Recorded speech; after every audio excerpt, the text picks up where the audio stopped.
My name's Dave DeBow, founder of MoneyPartnerFormula.com, and this show is built for everyday real estate investors who are actively doing deals and looking to scale using other people's money. So if you're an active real estate investor and you want to get featured on this show to talk about your own real estate and capital raising experiences, then just go to daveinterviewsyou.com. Now let's get rolling with this episode, and remember to subscribe for daily interview content. Welcome back, folks. Today we got a special treat. We've got Den and Cindy Girard zooming in from beautiful Sylvan Lake, Alberta.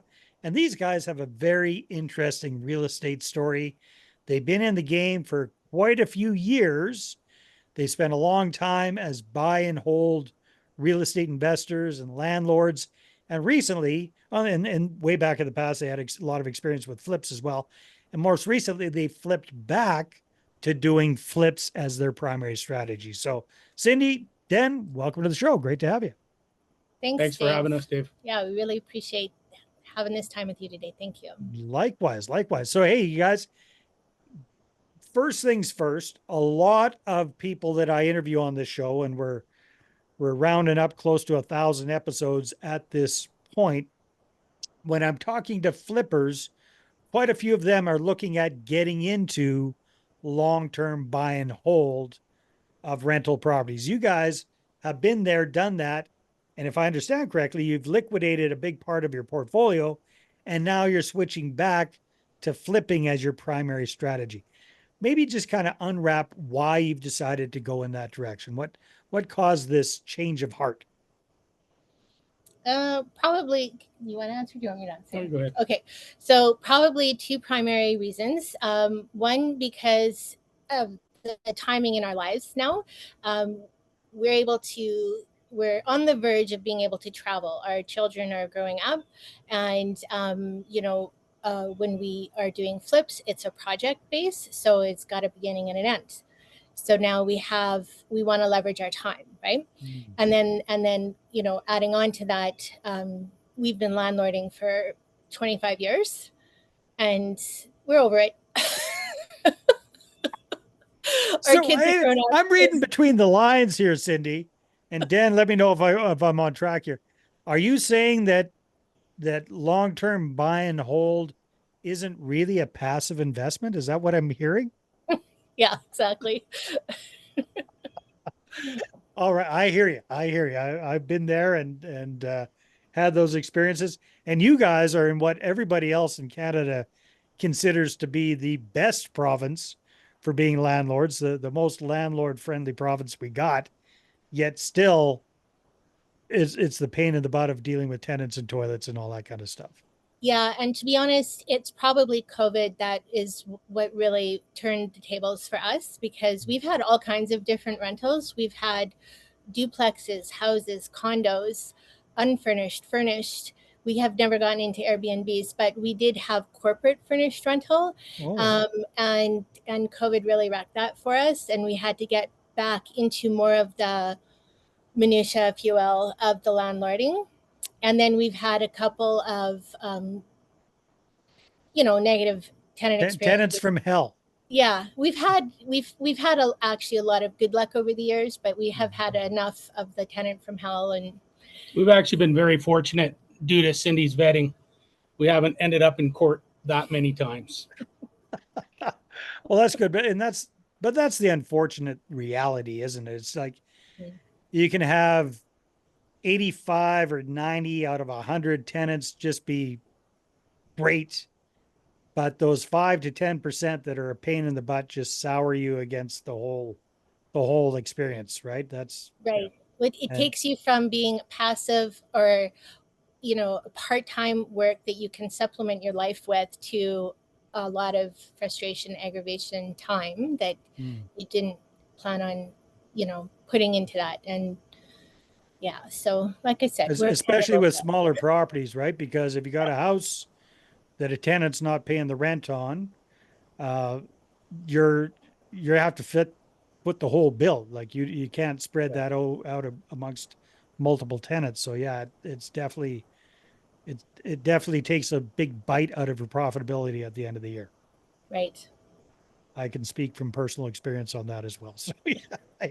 Okay. So you 25 years of landlording, you're fed up, the kids are grown or pretty close to it, you want to have more time freedom, you want to be able to travel more, you want to have more project based type things. So you're in, you're out in 3, 4 months, whatever that looks like. You got a chunk of change at the end of the deal, and off you go traveling or on to the next deal or whatever that looks like. That's Okay. right. Yeah. Okay. Well, that makes sense. And I relate with you when it comes to the traveling, you guys.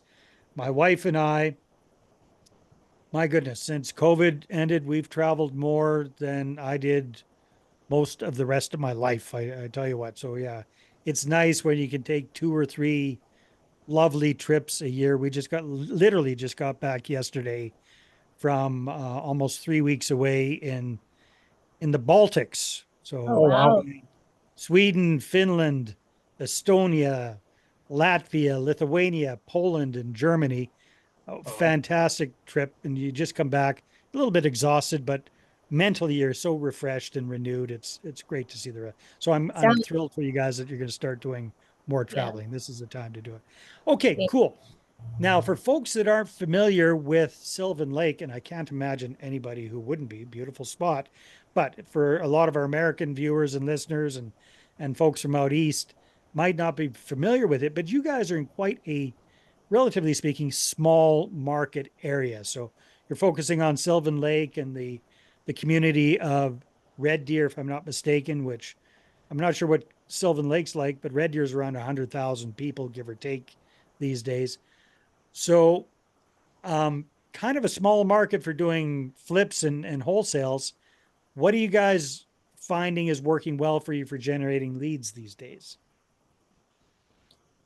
So, in our market here, we've been here for 10 years. So, we're at a point where we know quite a few people, and it is a very small market. It's 14,000 people that live here.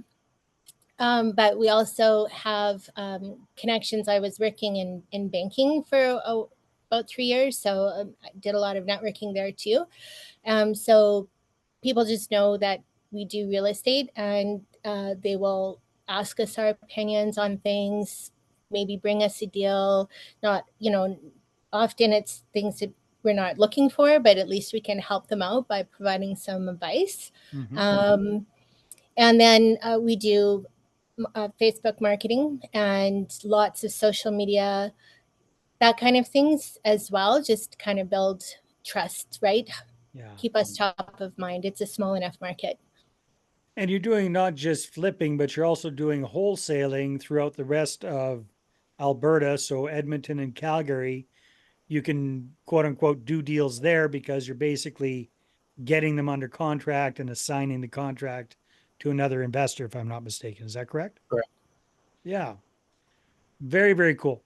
So, what are you guys finding is working best for you for generating these leads outside of your personal connections, like further further away? Is it the Facebook advertising or what's working well for you? I know you've got a really good website.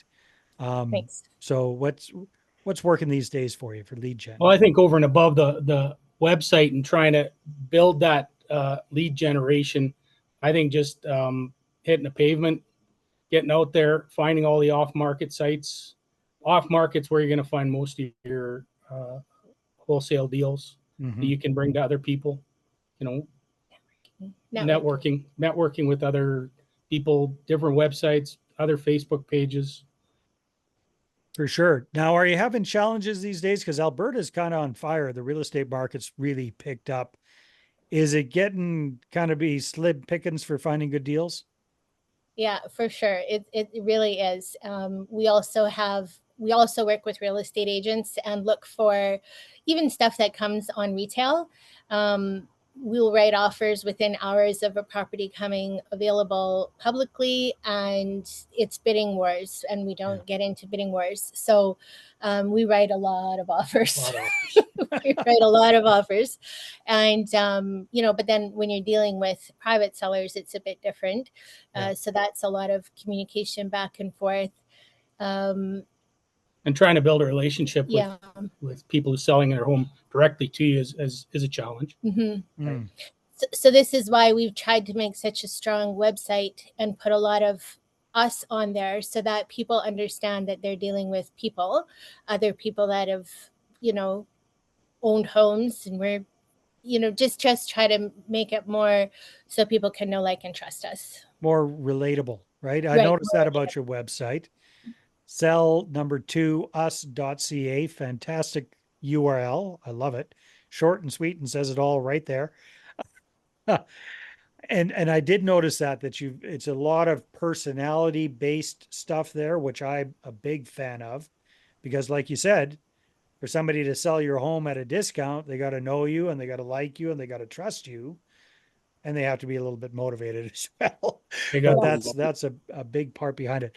Now, are you guys starting to kind of poke around with the idea of connecting with uh, attorneys, lawyers, financial planners, people like that who have a lot of connections with folks who might be a little bit older? So you might be able to get into some probate opportunities or people who are downsizing and moving into seniors facilities and those sort of things. Have you started looking at those opportunities for generating leads as well? Yes, we have. That's part of our partner network that we call it on our website, actually. So we welcome people to connect with us that we don't know, and then the people that we do know. So we have a personal banker, we have a mortgage broker that we deal with, we have an amazing lawyer in town. So 100% making those uh, relationships, building those relationships, and then working with a couple of different real estate agents who are in different markets around this area in Red Deer. as Yeah. well as building relationships with contractors as well in and around the area. So when you do need somebody to come in and do help out with a project, you have them, just a phone call away. Oh yeah, That's for sure. actually a really great tip that Denny's talking about, because the contractor told him a story, and it makes it very relatable. Of, you know, as an interesting way to find properties when they go in to do renos. Maybe somebody wants to sell their house and do a bathroom reno. You know, we've had an opportunity that way as well, where they'll say, "Oh, well, you know, I know people that buy houses just like yours, and I don't have to do the reno." And then, you know, we pay a referral fee when we get good leads like that, if we can Awesome. close on a deal. So that's another interesting way to find places. Well, I've never been a flipper like you guys are, like a renovator flipper type person, but back in the day when I first got into real estate investing, I was doing creative, low money, no money down type deals and did my initial claim to fame was 18 deals in 18 months here in Kamloops, which is about the same size as Red Deer. Um, and some things that worked really well for me back then and still work really well today are simple things like vehicle signage. I tell you, I can remember 3 or 4 of those deals coming directly because I was driving around in my I buy houses minivan all around town. Plus, it was kind of nice because that turned the vehicle into a legit business expense and write off kind of thing. So, vehicle signage worked really well. I had some luck with, believe it or not, old fashioned tear tab signs, that you put up at Starbucks and Safeway and all these kind of places with a little pull off the tabby thing with your phone number, you guys are, your website, which is awesome, and QR codes and all that kind of good stuff. So yeah, sometimes the old school stuff can still work really well too. Absolutely. We've done all that as well. Bandit signs, stickers. We used to find our stickers on the back of Nice. signs around town. That was actually when we were still in Calgary. But yeah, so yeah, totally get that. There's nothing wrong with hitting the dirt, and we still do that. We drive around neighborhoods that we like. Yeah. We write down addresses, and we send out letters, and we get people calling us. So it's Yeah. it's good. You know, you obviously don't know what their motivation is. You're making assumptions based on the way their property looks. So Yeah. we've tailored our letter in a very thoughtful way so that we're trying not to offend them. But, Hopefully. you know, You're always going to offend somebody. It just, yeah, yeah, that's right. I forgot about that. So yeah, I was using bird dogs back in the day. Good old yellow I buy houses letters, you know, so photocopied on a yellow legal paper so it looks like it was handwritten and all this kind of stuff. And yeah, all of that stuff, it's work, but it definitely still works. It does.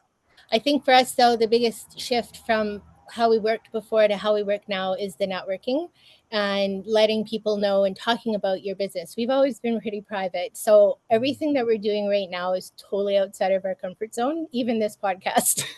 Well, you're doing great. You're doing Okay. great. Well, believe it or not, you guys, I'm an introvert myself too. So I can relate, like the idea of networking and schmoozing and getting out there is uncomfortable for me. I understand the power of it, but yeah, it's not natural for a lot of us introverts, that's for sure. So hats off to you for that.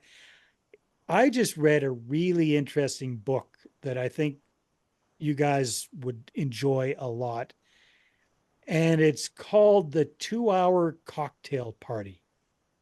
2 Hour Cocktail Party. Can't remember the name of the guy that wrote it, but if you go on to the Amazons, if you got a Kindle or whatever, you can get the ebook version. Very easy read. Anyhow, the premise is that every couple of months, you put on a cocktail party at your house and you invite different people to it. And you don't want a ton of people. You want, you know, anywhere between 8 and 12 people, maybe up to 15 people to come out. And it's not a salesy kind of thing. It really is a networking thing. And the guy has some really, really good tips on how to do this and how to get everybody involved and keep everybody kind of engaged and looking forward to the next one and that sort of thing. So that'd be a tip that I'd have for you guys now that you're getting into the networking thing. Check out that book. I think it would work wonders for you, especially in your local market. Yeah, that's Thank you. wonderful. Thanks for that tip. Yeah. So what are your plans for the next year or so, you guys? Where do you see your business going over the next 12 to 18 months? Projects that started A and ended Z, and then while we're traveling, we'll be wholesaling. Yeah. Ultimately, I think we'd like about 4 to 5 projects a year, and probably, a wholesale deal in between there once in a while. Yeah. That's all you need for, are you guys still working or is real estate your full-time gig? I'm in oil and gas. I'm a consultant, and I still do work in the industry, but for the most part, I'm trying to live my better life. So I hear you. Yeah. Yeah, and I do work full time, so we really complement the work that we do. We've segmented what we do, and we really team up, and eventually I'll be able to quit my job and we'll just do it full time. Yeah. Work on this. Well, that's a really good, smart way to do it, right? So you've already got a ton of experience in real estate. You got an experience from back in the day in doing flips. You know what you're doing, but you're not cutting that safety line out right away. You're getting the business up and going. And once it can replace the JOB income, then yeah, just jump in, which doesn't take a heck of a lot with a few really good flips in that neck of the woods, especially Sylvan Lake. That's a pricey area, if I recall correctly. It's an interesting market. I mean, Sylvan Lake, even though it's the hottest lake community in Alberta, Alberta is the most affordable, the most affordable province in the country, and Red Deer is one of them. I think it may be in the top 3 to 5. I think top 3 most affordable cities. Even our last 2 tenants for our Red Deer locations came from Calgary, so it speaks a lot about the rents for sure. Yeah. Yeah, no, that's fantastic. I was just interviewing a gentleman who's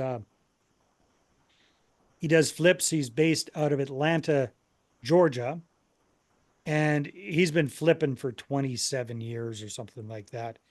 And about 5 years ago, he started focusing on high-end flips, like million, $1.4 million properties plus.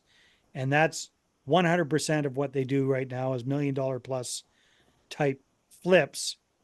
It was very interesting because it's counterintuitive. He said it's way easier in a lot of ways to do those kind of flips versus the traditional entry-level house? Because there's less competition. There's less competition for those high-end properties. And he says the sellers tend to quibble less and be more flexible. And it's not necessarily that they need the cash. They just want to be rid of a headache and that sort of thing. So that might be something for you guys to kind of keep your eye on. I asked him, hey. Very interesting you say that. Yeah. I said, hey, I understand the numbers are a lot bigger, but are the percentages about the same as traditional flips? And he said, yeah, it's basically the same formula I used to do with my bread and butter flips, just applied to high end properties. So he's looking for something in the 65 to 70% of after repaired value minus what the renovations are going to be. That's what he's kind of getting into with a little bit of flexibility there. If it really just needs some lipstick, he's willing to pay more if he can get in and get out in 60 days or less. But yeah, they've just kind of really focused on that, which may or may not be something that you guys might want to look at. Because I know a lot of flippers are really looking at focusing on the mom and pop type entry-level homes. But this might be another opportunity for you as well. 3-bedroom, 2 bathrooms. Yeah, exactly. But yeah, no, for sure, there would definitely be opportunities in this market for properties like that. I think for us right now, our focus, we actually have a very specific criteria property that we look for. Like our after repair value needs to be between 350 and 750 because our target market is for families. Our purpose here is to create attainable housing, and attainable meaning that there is a price bracket for everybody. So yes, even those high-end properties, but attainable that something can be afforded by a double income family. And then we want properties that are also suitable or can be generational homes, nice. Because there you're also contributing housing back to the lower income market as well. So we're looking at that right now is our strategy for our flips. And there are definitely more of those properties to choose from if we want to do the volume that is our target for the year. Yeah. But we never say never do a good deal. That's for sure. That's good. That's the key thing, right? Is being open and being a little bit flexible there. Because that's awesome, you guys. Well, hey, time flies when we're having fun. If people would like to connect with you and find out more about what you're up to, where can they go? Selltous.ca, SELL, the number 2, us.ca. And that's all our socials as well. That is I love that URL. Great job. And a lot of fun and all the best with your transition, you guys, from being not so thrilled landlords to happy flippers. I wish you both the very, very best. We appreciate your time. Thanks. All right, everybody, take care, and we will see you on the next episode.